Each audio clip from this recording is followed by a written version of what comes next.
बड़े मियां किधर चले की टीम आ चुकी है सहारनपुर। वो सहारनपुर जिसकी शुरुआत 1340 ईस्वी में हो गई थी। वो सहारनपुर जिसे कहा जाता है, इस सहारनपुर का नाम दरअसल सहारन पीर के नाम से हुआ था। और आज के समय में सहारनपुर जो है वो करीब 40 से 41% मुसलमानों के साथ में यहाँ पे बड़ी संख्या में लोग अपना व्यापार करते हैं। बड़े मियां किधर चले की टीम जानने की कोशिश करेगी आखिर सहारनपुर में मुसलमानों के मुद्दे क्या हैं, ये समझने के लिए कि 2024 के इलेक्शन में इस बार मुसलमान सहारनपुर का किधर जा रहा है। सहारनपुर सीट पर मतदाताओं की कुल संख्या 18,44,197 है, जिसमें 9,74,625 मतदाता पुरुष हैं। इसी तरह महिला मतदाताओं की संख्या 8,69,478 है। सहारनपुर लोकसभा सीट किसके खाते में जाएगी, ये यहाँ के मुस्लिम मतदाता तय करते हैं।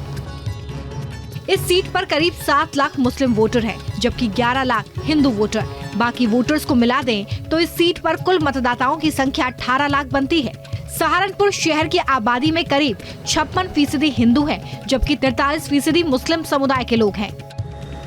लेकिन राजनीति के धुरंधरों का समीकरण बनाने और बिगाड़ने में मुस्लिम वोटर्स अहम किरदार हैं। इसलिए न्यूज नेशन भी मुस्लिमों के बीच पहुंचा और उनसे जानने की कोशिश की कि आखिर बड़े मियां किधर चले।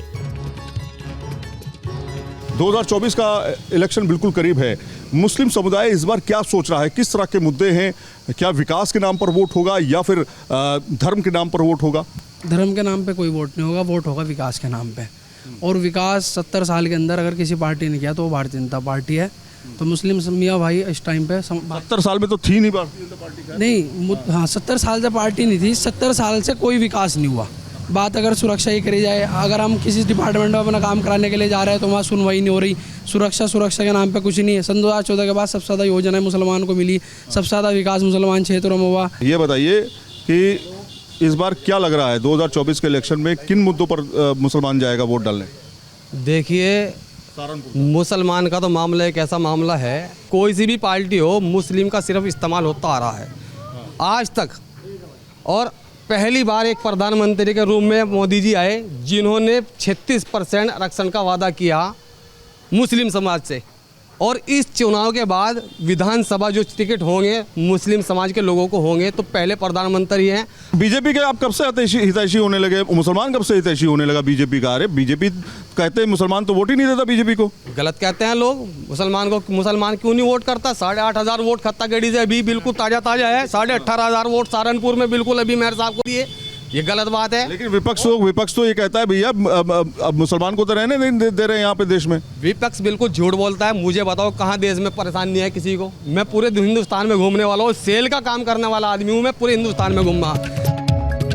2019 के लोकसभा चुनाव में इन्हीं मुस्लिम मतदाताओं ने बीएसपी के हाजी फजलुर रहमान को संसद पहुंचाया।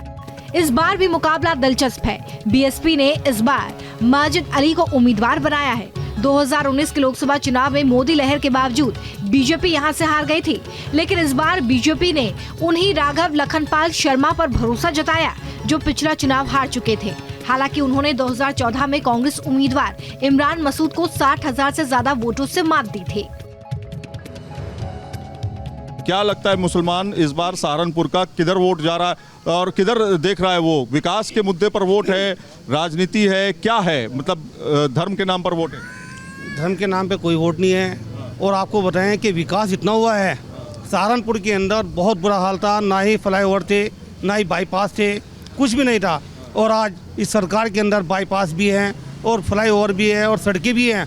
वरना हमारा दिल्ली जाना दुभर था, 6 घंटे में दिल्ली पहुँचते थे, अब लगभग 3 घंटे में दिल्ली पहुँचा जाता है। और सहारनपुर के अंदर मैंने इतना विकास कभी नहीं देखा। सीए को लेकर के परेशानी नहीं है आपको? नहीं, सीए तो एक लोग है ना, विपक्ष वाले डरा रहे हैं। सीए का मामला ऐसा कुछ नहीं है। बीजेपी की केंद्र की सरकार अच्छा काम कर रही है, राज्य की भी। वो मुसलमान लोग जो सहारनपुर में रहते हैं, यहीं पर व्यापार करते हैं और यहीं पर से उनकी राजनीति या कहे सियासत भी शुरू होती है। इन्होंने तमाम सरकारों को देखा है, इन्होंने समाजवादी पार्टी को देखा है, इन्होंने बीएसपी को देखा है, इन्होंने कांग्रेस का दौर देखा है और ये प्रेजेंट गवर्नमेंट को भी देख रहे हैं। सहारनपुर सीट को पहले कांग्रेस का गढ़ माना जाता था। सबसे ज्यादा बार कांग्रेस ने ही इस सीट पर अपना परचम लहराया, जबकि 3 बार बीएसपी और 2 बार बीजेपी और जनता पार्टी का कब्जा रहा। सहारनपुर की 5 विधानसभा सीटों में से 3 पर बीजेपी का कब्जा है, जबकि 2 सीटों पर समाजवादी पार्टी है। लेकिन 24 के लोकसभा चुनाव में बड़े मियां का रुख क्या है, आइए जानते हैं।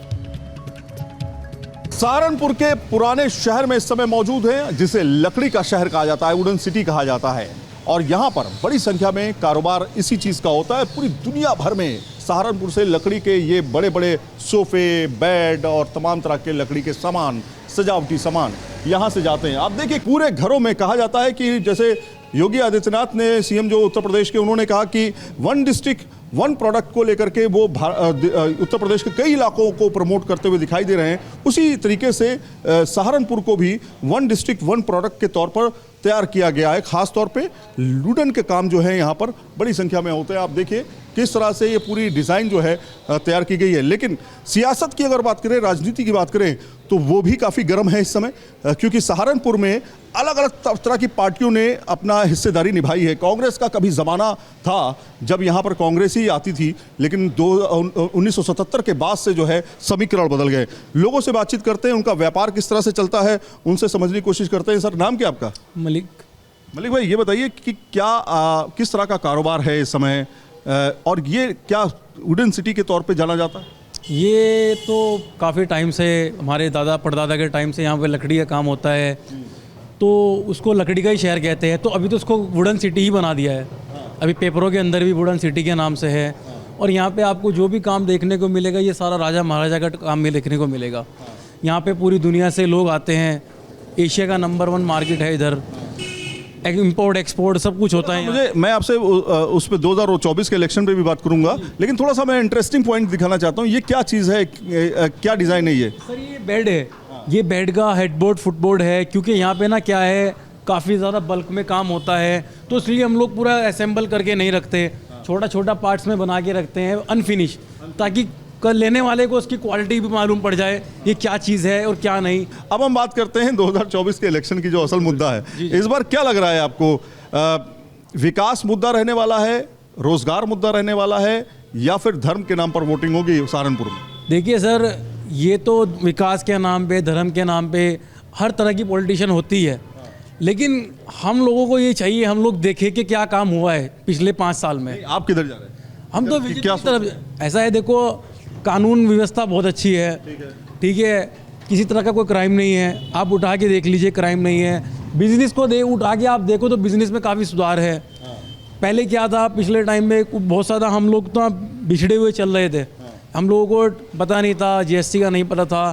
तो अभी ये सरकार में आने के बाद सिस्टम बना, एक थोड़ी दिक्कत हुई है, लेकिन एक सिस्टम वाइज बन गया है। मौलाना, तमाम तरह के मौलवी या तमाम तरह के जो धर्म गुरु हैं, वो यहाँ तो फतवे की जारी हो जाते हैं, देवबंद की अगर हम बात करें, लेकिन आपको क्या लगता है, डर नहीं लगता कि बीजेपी का नाम लेंगे कहीं फतवा जारी ना हो? नहीं, ऐसा तो कोई फतवा जारी नहीं हुआ। ऐसा आप कोई फतवा उठा के लाए कि बीजेपी को वोट नहीं देना, ऐसा किसी ने बोला? ऐसा कुछ नहीं है। बीजेपी बहुत अच्छी सरकार है, बहुत अच्छा चल रहा है।